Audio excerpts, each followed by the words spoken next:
चिंताएं बाहर जाए, बंधन टूट जाए, रास्ते खुल जाए, घर परिवार में सुख और शांति आए, आशीष आए, चंगाई आए और काम सफल होने पाए। हर प्रकार की वो समस्या, दुख, निराशाओं से प्रभु आजाद हो जाए। अंधकार की ताकतें, शैतान की चालें और जादू टोने, ब्लैक मैजिक के बंधन टूटने पाए। बीमारी के बंधन, श्राप के बंधन, कर्ज के बंधन, निराशा के बंधन से प्रभु आजादी मिलने पाए। आपकी बड़ी आशीष से बड़ा नूर इनके जीवन में चमकने पाए। स्वर्गीय आंसू से भरपूर हो जाए, ये बढ़े, फले, फूले और ये फलवंत हो जाए। आपकी बड़ी आंसू की बरसात इनके जीवन में होने पाए पिता, और ये स्वर्गीय आंसू से पिता ये भरपूर हो जाए। हर बीमारी, चिंता, कर्ज, बोझ इनके जीवन से दूर हो जाए। अंधकार की ताकतें, शैतान की छाले और जादू टोने सब यीशु के नाम में बाहर जाए। Praise to Jesus, hallelujah. प्रभु आप सबको आशीष दे। दूसरा तीमुथियुस 4 अध्याय के 7 वचन कहता है, विश्वास की दौड़ को हमें पूरा करना। विश्वास की दौड़, हेलो, वचन हमें कहता है विश्वास की दौड़ को पूरा करना है। दौड़ को हम कैसे पूरा कर सकते हैं? मसीह में मजबूती, स्थिरता और विश्वास योग बनकर।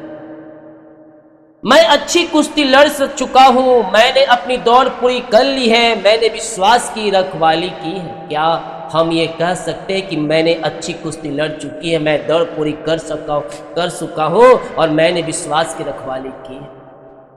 हालेलुया। यह वचन हमें सिखाता है कि विश्वास में अंत तक स्थिरता बनाए रखना है। जीवन की दौड़ की तरह है। हेलो, जीवन एक दौड़ की तरह है और हमें उसमें विश्वास, धर्म और समर्पण के साथ पूरा करना है। जीवन एक चक्र है, सुख, दुख, समस्याएं, परेशानियां आएंगी, लेकिन जब आप यीशु मसीह विश्वास करते रहेंगे, प्रार्थना, दुआ, वचन बह रहेंगे, वो समस्याएं आएंगी, प्रभु आपको निकालेगा, आप फलवंत होंगे। लेकिन कहीं संदेह, शक आपके अंदर आया, आप शैतान के चालों में फंस गए, तो आप उसी समस्याओं और बोझ में फंसे रह जाओगे। तो निकलने का मार्ग, सत्य, जीवन मार्ग केवल यीशु है। विश्वास करो, उस बंधनों से आजाद हो जाओ।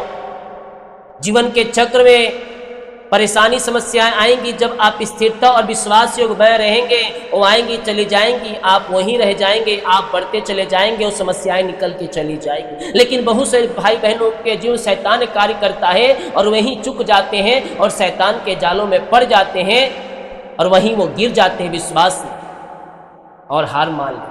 हेलो, लेकिन विश्वास योग में रहना है, मसीहत में हमें आगे बढ़ना है और हमें स्वर्ग की आशों को रिसीव करना है। जितने लोग कमेंट बॉक्स पर डाले प्रार्थना रिक्वेस्ट, आप सभी के लिए मैं प्रार्थना। वचन प्रेरित पौलुस के जीवन की अंतिम समय का है, जहां वह अपने जीवन को पीछे मुड़कर देख रहा है। वह कहता है कि उसने अच्छी कुश्ती लड़ी, दौड़ पूरी की और विश्वास को सुरक्षित रखा। अच्छी कुश्ती लड़ने का अर्थ उसके जीवन की हर कठिनाई, हर परीक्षा, हर संघर्ष का सामना विश्वास के साथ किया। उसने हार नहीं मानी, बल्कि हर परिस्थिति में प्रभु पर भरोसा रखा। दौड़ पूरी करना यह दिखाता है कि उसने अपना जीवन की सेवकाई अंत तक पूरी की। उसने बीच में रुककर हार नहीं मानी, बल्कि अपने लक्ष्य को पूरा किया, विश्वास को सुरक्षित रखा। सबसे महत्वपूर्ण बात, संसार में कई बार परिस्थितियां हमें प्रभु से दूर करने की कोशिश करती है, लेकिन सच्चा विश्वास वही है जो अंत तक बना रहता है। यह वचन हमें प्रेरित करता है हम अपने जीवन में हार ना मान, चाहे कितनी मुश्किलें आए। हमें विश्वास को मजबूत रखना है और प्रभु के साथ हमें चलते रहना। जैसा कि इब्रानियों के 12 के पहले अध्याय कहता है, ऐसा कहा, जबकि गवाहों का ऐसा बादल हमें घेरे हुए हैं, तो आओ हम हर एक रुकावटें और उलझन वाले पाप को दूर करके उस दौड़ में जो हमारे लिए ठहराई गई है, धीरज से दौड़े। जीवन एक आत्मिक दौड़ है और हमें इसे विश्वास, धैर्य और समर्पण के साथ हमें पूरा करना है। तभी हम कह सकेंगे, मैंने अच्छी कुश्ती लड़ चुका हूँ, मैं दौड़ पूरी कर चुका हूँ, मैंने विश्वास की रखवाली किया। आमीन। प्रभु आपको आशीष। God bless you.